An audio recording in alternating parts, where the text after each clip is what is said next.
La innovación es lo que nos permite evolucionar como personas, organizaciones y sociedades. Somos más innovadores de lo que pensamos. Vanessa Carrera nos ayuda a ir más allá compartiendo historias que inspiran al cambio y al desarrollo. Bienvenido al podcast Innovación y Personas.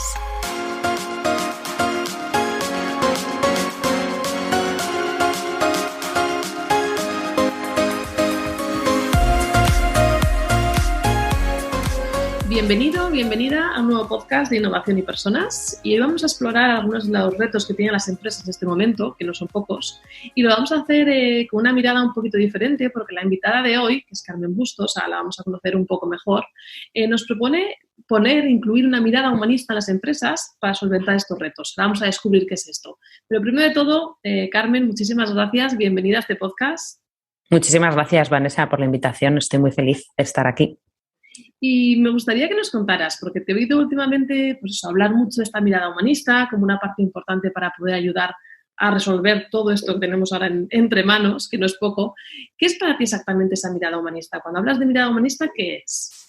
Pues a ver, cuando yo hablo de mirada humanista, hablo de comprender realmente al ser humano, ¿no? La naturaleza del ser humano, porque como sabes, en innovación se habla muchísimo de innovar poniendo a las personas en el centro, y una de las cosas que aprendí a lo largo de estos años, que ya con Soulside pues llevamos 18 años, que se pasan muy rápido, pero son nada más y nada menos que 18 años, pues a medida, ¿no?, que iba avanzando en esta reflexión o en esta aproximación a la innovación, me daba cuenta que desconocía, ¿no?, realmente la naturaleza del ser humano, los fundamentos del ser humano, ¿no?, lo que es, lo que nos mueve, las necesidades, las inquietudes, ¿no? Entonces, claro, ¿cómo puedes innovar si realmente no comprendes la esencia de esas personas, ¿no? Entonces, para mí, desarrollar esta mirada humanista, y que es lo que trato de impulsar ahora, ¿no?, con las organizaciones con las que trabajo, trata precisamente de pasar de las palabras a los hechos, ¿no?, de dejar de hablar solamente de innovación centrada en las personas a realmente entender, comprender, ¿no?, a las personas, y pasa también pues por comprendernos a nosotros mismos, ¿no? Y eso es incorporar una mirada humanista. El ir a conocer la esencia del ser humano y ir a la raíz. Y es algo que evidentemente, pues desde la técnica, como sabes, en innovación, ¿no?, pues utilizamos metodologías de trabajo, tratamos, ¿no?, de aproximarnos con enfoques disruptivos, pero me he dado cuenta también a lo largo de estos años que hay que quitar ese artificio, ese ornamento, y hay que ir a las cosas que son fundamentales y que son muchísimo más básicas, ¿no?, y sencillas, que son las competencias o las habilidades que tenemos todos los seres humanos, ¿no? Y ahí es donde la mirada técnica pues no nos ayuda lo suficiente, y donde las humanidades nos dan muchísimo más, nos da mucha más luz, y por eso hablo de la mirada humanista, entendiendo por mirada cómo comprender la naturaleza del ser humano y cómo también las humanidades nos ayudan a hacer ese viaje, ¿no?, de una manera profunda, creativa, honesta. A eso me refiero. Es como ir un pasito más allá, ¿no? Es como siempre hemos hablado de innovación centrada en las personas, ir un poquito más allá, ¿no? Vamos a comprender a las personas, vamos a saber exactamente qué hay cuando hablamos de estas personas, ¿no? Por ahí. Claro, totalmente. O sea, ir un poco más allá, y fíjate, te diría, ¿no?, que también a mí me ha pasado a lo largo de estos años. Yo empecé súper joven. Empecé muy apoyada en la certidumbre, ¿no?, de una metodología que me daba seguridad. Y a medida que he ido madurando, que he ido involucrándome en proyectos mucho más estratégicos, pues me daba cuenta que es que la certidumbre es imposible de encontrar. Y además, si estamos hablando de innovación, es como absurdo, ¿no? Y precisamente el ir más allá para mí es el ser consistente, el ser coherente, el realmente entender de lo que estás hablando. Y eso es en lo que yo reto a las compañías, ¿no?, en cómo parte de todos esos, de alguna manera, vamos a llamarlo mensajes, ¿no?, que se lanzan, pues que no se queden simplemente en el aire, sino que se vaya a la raíz de lo que la organización quiere trasladar, ¿no?, con esa innovación. Fíjate, has hablado ahora que esas metodologías, ¿no?, esas herramientas como que dan certidumbre, y eso que te pasa a ti, que a mí también me ha pasado, también le pasa a los clientes. ¿Cómo resuelves eso? Porque yo a veces sí que me he encontrado como que esas metodologías es lo que quiere el cliente, porque realmente es lo que le da la certidumbre. Bueno, dime qué tengo que hacer, el paso 1, el paso 2, y efectivamente estoy de acuerdo contigo o comparto contigo que eso ya se me queda un poco corto, ¿no? Porque cuando claro, es la que más vamos a hacer. ¿Cómo trabajáis eso con los clientes? Porque creo que es un gran reto. Total, a ver, es verdad, o sea, que yo siempre he tenido, a ver, yo siempre he tenido como la inquietud de reducir la incertidumbre del cliente y reducir la mía, ¿no? O sea, el hecho de, oye, ¿cómo puedo ayudar yo a este cliente? Y cómo soy empática y entiendo que este cliente, lo que dices tú, necesita reducir su propia incertidumbre. Y como dices, el paso 1, paso 2 y paso 3 ayuda un montón. Pero yo siempre he sido consciente de que las personas que están trabajando con esas metodologías son las que realmente pueden aportar valor a la metodología, ¿no? Porque la metodología es lo que es, pero si no está al servicio de las personas. Pero si las personas que están trabajando con esas herramientas o con esos procesos no tienen una mirada abierta, no tienen una mirada creativa, ¿no? Pues realmente a donde llegas es a más de lo mismo. Y muchas veces te encuentras con eso de, ostras, y para eso hemos hecho todo este proceso, ¿no? Entonces, yo creo que se trata de crear espacios de confianza, ¿no? O sea, de trasladar tu confianza al cliente, ¿no? O sea, cambiar la certidumbre por la confianza, por el hecho de no pasa nada, o sea, es parte del proceso y cuando estamos hablando de creatividad y estamos hablando de innovación tenemos que abrazar justo todo eso que desconocemos, porque es que si no, no estamos innovando, ¿no? Entonces, para mí, fíjate, mi proceso ha sido más que siempre he tenido claro esto, tengo que trasladar confianza, pero luego yo también he tenido un proceso personal de fenomenal, pero además de confianza, tengo que tener autoridad en las cosas que hago, ¿no? Y eso pasa por ser mucho más reflexiva, por estudiar, ¿no? O sea, por ser mucho más transversal en mi aproximación, ¿no? Por no solamente hablar de una industria, de un tema, ¿no? Y eso ha requerido mucho ejercicio de crecimiento personal y de aprendizaje y de estar constantemente conectada y de no conformismo, ¿no? Porque al final, pues yo veo muchas organizaciones o personas que repiten lo mismo un año tras otro y yo siempre se lo digo a mis alumnos, ¿no? Por ejemplo, este año digo, yo no soy la misma Carmen que el año pasado, ni que hace 3, ni que hace 18 y todo mi aprendizaje y toda mi experiencia y todo lo que estoy descubriendo lo pongo al servicio, ¿no? Pero creo que es una obligación nuestra, ¿no? Los profesionales que nos dedicamos a esto, de decir, es que tenemos mucha responsabilidad porque el impacto de lo que proponemos, ¿no? Luego afecta a las personas, afecta a la sociedad. Entonces, no podemos conformarnos con un proceso, ¿sabes? O sea, hay que ir mucho más allá. ¿Y qué diferencia encuentras que hay entre las empresas que hacen estos enfoques, ¿no? Como decimos, más allá de la metodología, más con este enfoque humanista? ¿Qué diferencia, desde tu experiencia, encuentras en resultados si tienes en esas empresas que no lo hacen? O sea, ¿qué diferencias hay? Pues mira, yo creo que hay bastantes, la verdad.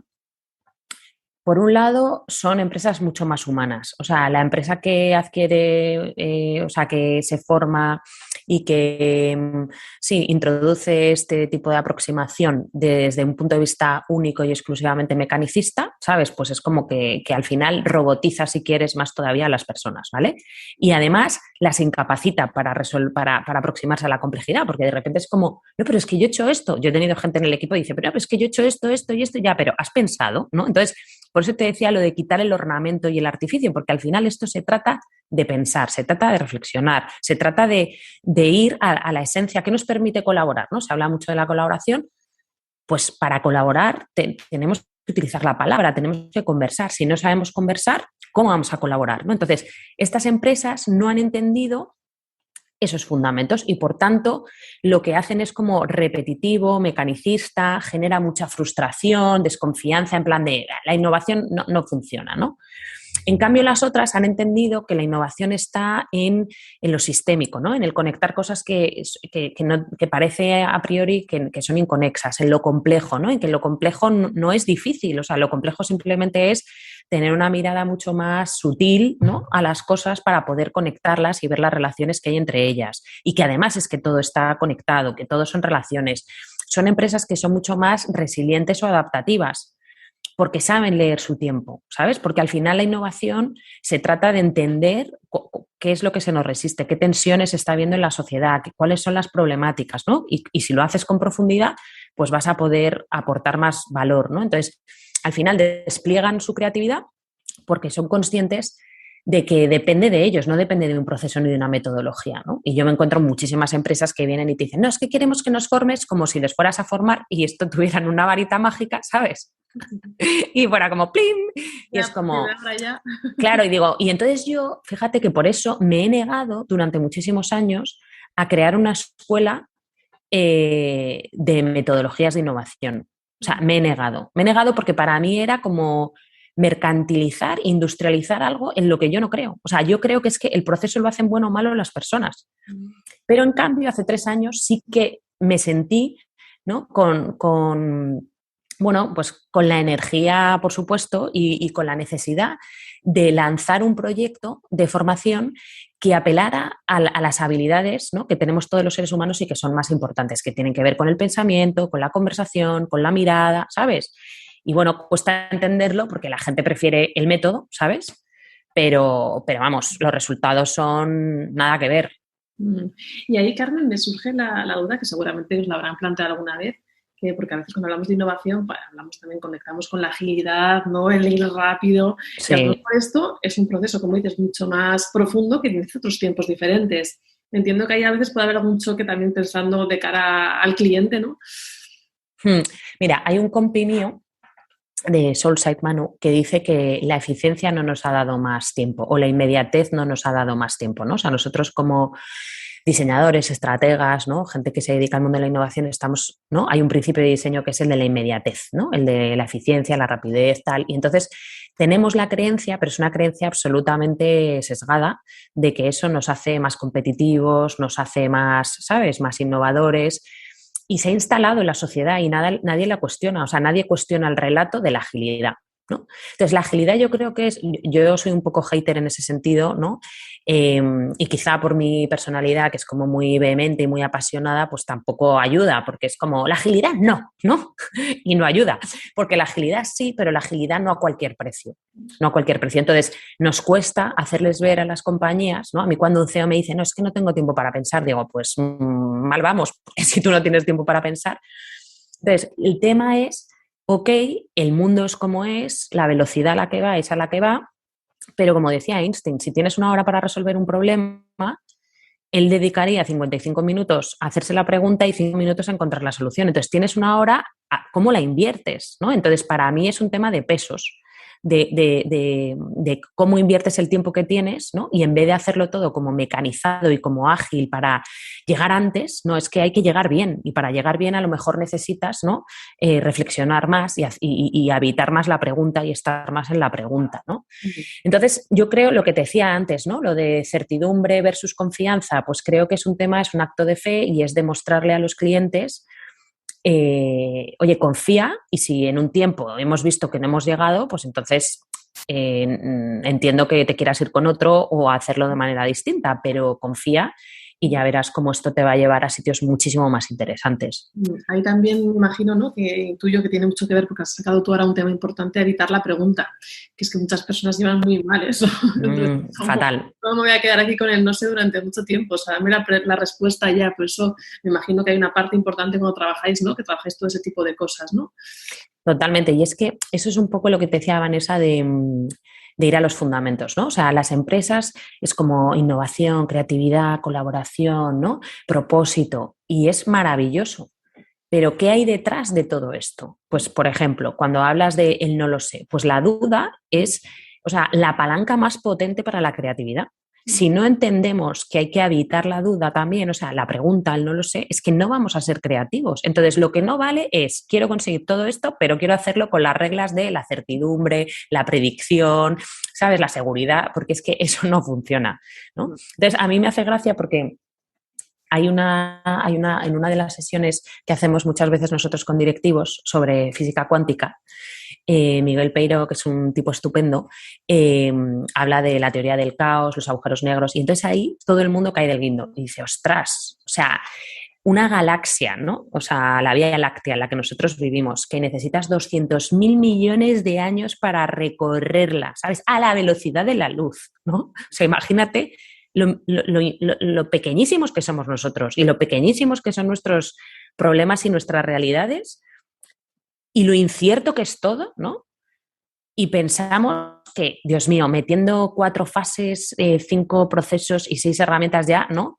Entonces yo creo que es muchísimo más sensato el decir, oye, vamos a utilizar las reglas del caos, ¿sabes? Que es precisamente eso, el no lo sé, el preguntarme constantemente, ¿no? Que además es lo que hacen en este caso, pues los buenos científicos.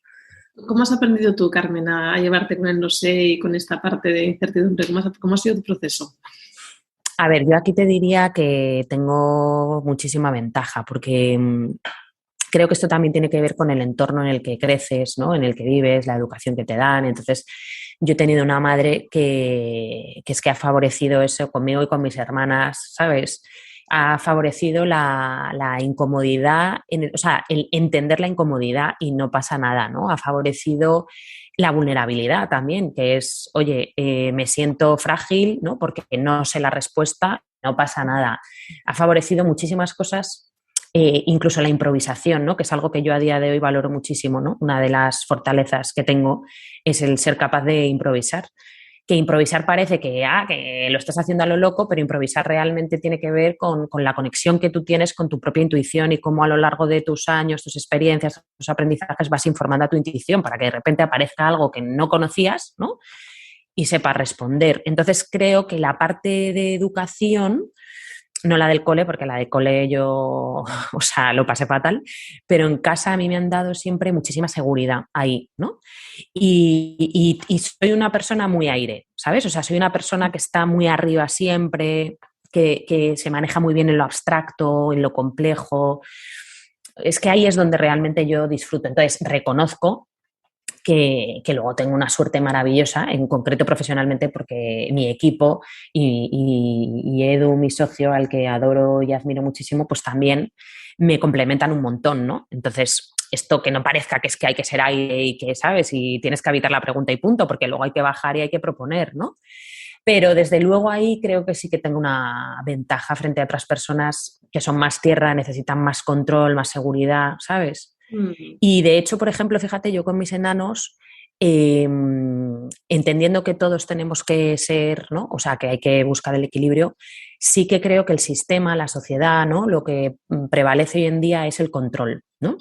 La seguridad, el quedarte parado porque a ver qué va a pasar. Y entonces yo con mis enanos intento que sean lo más aire posible, porque creo que eso luego te ayuda. ¿Cómo lo haces?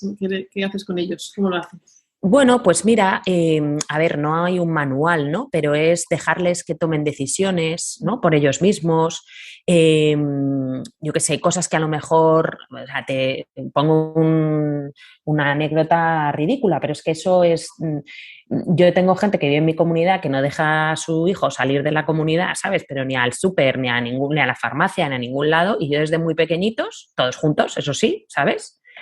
Me expongo porque, oye, ¿sabes? O sea, el pequeño mío tiene 7 años y yo desde los 5 casi le decía, venga, vete a comprar el pan con tu hermano, ¿no? Pero esa sensación de libertad, de tomo decisiones, de me voy a encontrar con cosas que a lo mejor, ¿sabes? No estoy preparado y voy a tener que saber cómo responder y en un momento a lo mejor lo puedo pasar mal, ¿sabes? Pues creo que es muy importante, o incluso en casa, ¿no? Pues no decir, a mí una profe me ayudó un montón, una profe de una hija mía, me dijo, tu hijo no sabe pensar. Y yo dije, ¿cómo? ¿Cómo que mi hijo no sabe pensar? Claro, yo me dedico a esto. Y me dice, no sabe pensar. Y dice, tú a tu hijo le preguntas o tú a tu hijo le dices lo que tiene que hacer. Y yo pensé, pues tienes toda la razón. Yo a mi hijo se levanta y le digo, mira, lávate los dientes, ¿no? Recoge la taza del desayuno, ponte el uniforme, ¿no? Entonces, el dar esa libertad y ¿no? El hecho de, desde pequeñito, ¿no? Me decía, Carmen, es que lo que no hagas antes de los 10 años es que olvídate. Y es que muchas veces como padres no somos conscientes y sobreprotegemos todo el rato a nuestros hijos y al final, pues es que ahí es como el control. ¿Has hecho esto? No sé qué. Yo es como, tío, búscate la vida, ¿sabes? O sea, tienes que estudiar. O sea, yo me fui de los grupos de WhatsApp. O sea, dije, se acabó, ¿sabes? Y creo que eso ayuda. Y luego yo creo, porque en mi caso, yo, por ejemplo, mi hija tiene 2 años, solo todavía, no le hago muchas preguntas. Además, por la mañana incluso, pues, ¿qué te quieres poner? ¿Esta camiseta a otra? Y además ella tiene como muy claro, pues esto. Sí. La gente que me alrededor a veces me han dicho, haces demasiadas preguntas a tu hija. Y yo digo, no, pues, lo hago consciente. O sea, pues no, lo haces fenomenal, Y que nos escuche y discrepe, al final, ¿sabes lo que pasa? Lo que estás entronando es la toma de decisión. Eso es. Y vamos a tener que tomar decisiones en nuestra vida. Entonces, si estamos 14 años sin tomar decisiones y con 15 años dicen, ¿qué quieres estudiar? No lo sé, ¿sabes? Pues puede ser un no lo sé porque tienes tanta curiosidad de que te gusta todo y lo has probado todo en el sentido de que te han hecho estímulos, que eso también, ¿no?, es importante. O sea, en mi casa siempre estaban abiertos a todos, a que ¿no? O sea, no era como, no, pues si empiezas a estudiar esto tienes que acabar, no, pues prueba las cosas, ¿no? Pero yo creo que, como dices, o sea, aunque sean pequeñitos, mi madre siempre me lo decía también, ¿eh? O sea, que tú sigue por tu caminito porque, porque hay mucha resistencia. Nos metemos un poco, Carmen, hablamos también de los niños, las niñas en el futuro, los líderes. ¿Trabajas con muchos líderes? Sí. ¿Con qué modelos de liderazgo te estás encontrando ahora mismo? Y la pregunta es, ¿crees que son los que necesitamos en estos momentos?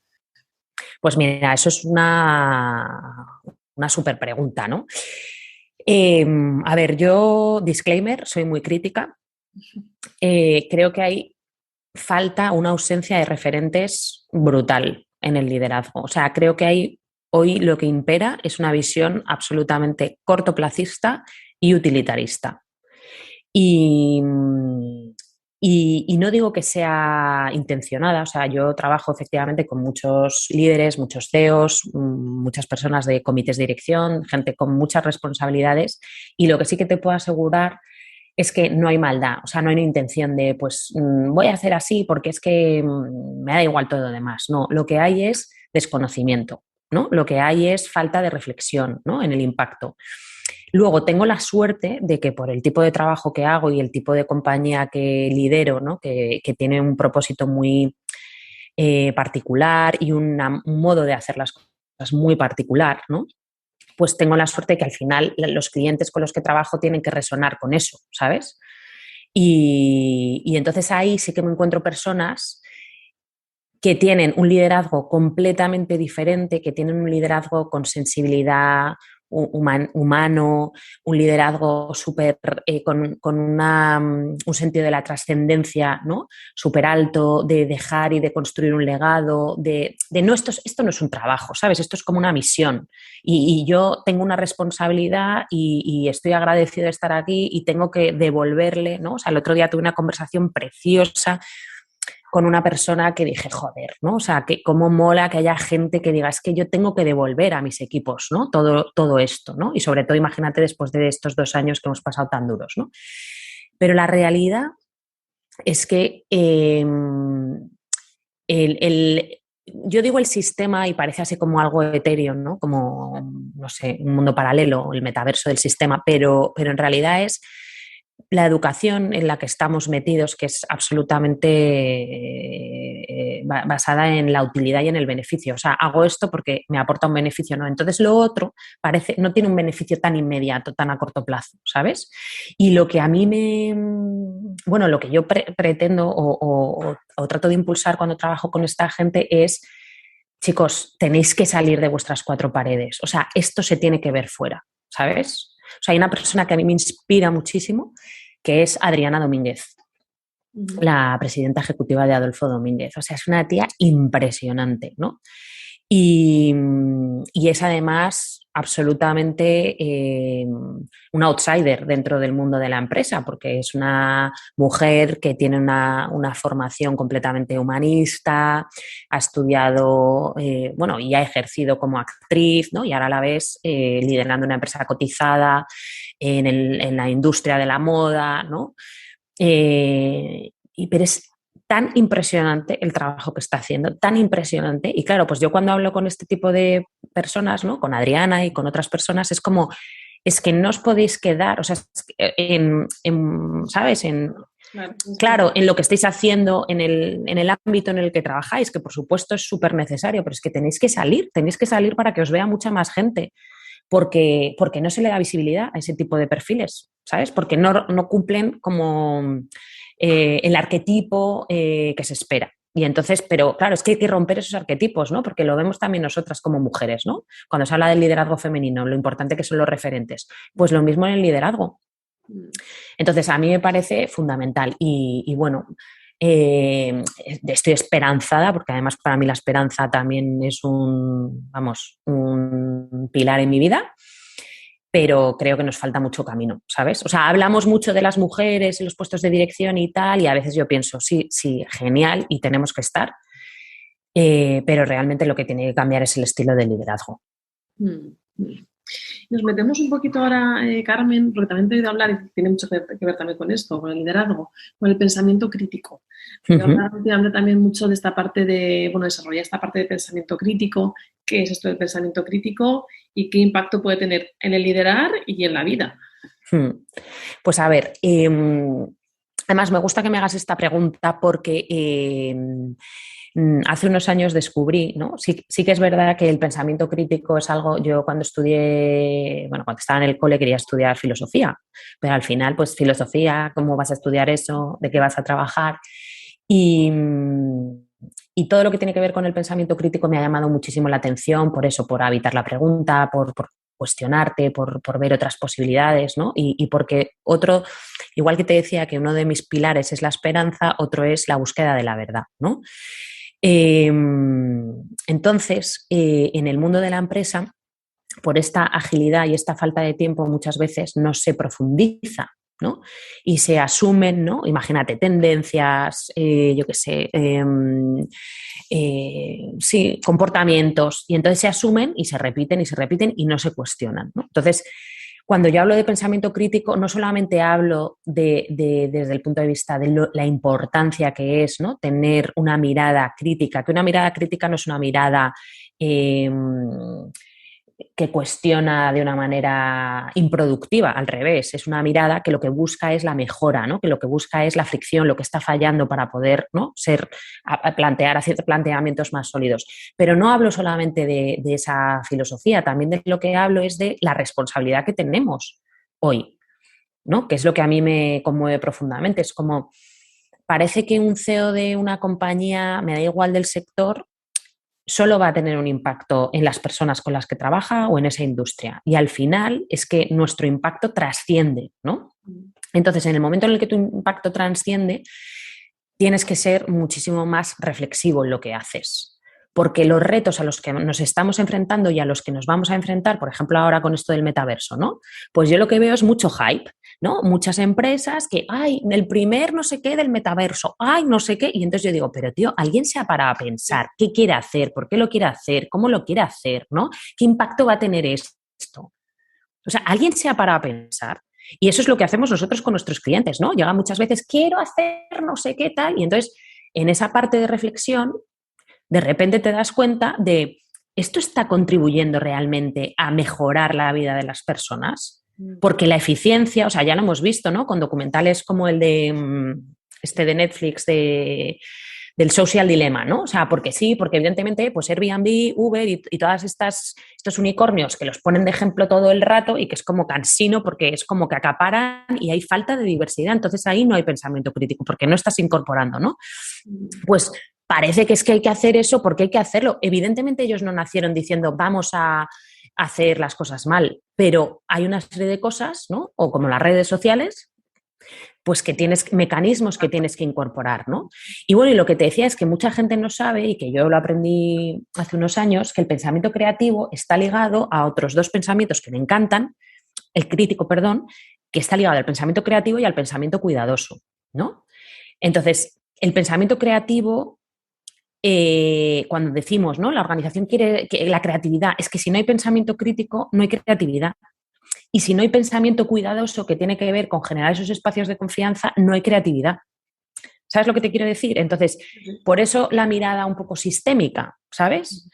Y por eso el incorporar disciplinas como las humanidades en nuestro día a día, porque hay que ser más como Leonardo da Vinci, o sea, mucho más transdisciplinares, ¿sabes? No lo nuestro, la innovación, la tecnología y tal, ¿no? Entonces, sí, me parece fundamental y me parece que también eso se entrena y se entrena, pues se entrena con la lectura, se entrena con la conversación, ¿no? Se entrena con el exponerte a saber argumentar una idea, a saber defenderla, que eso es otra de las cosas que no sabemos hacer.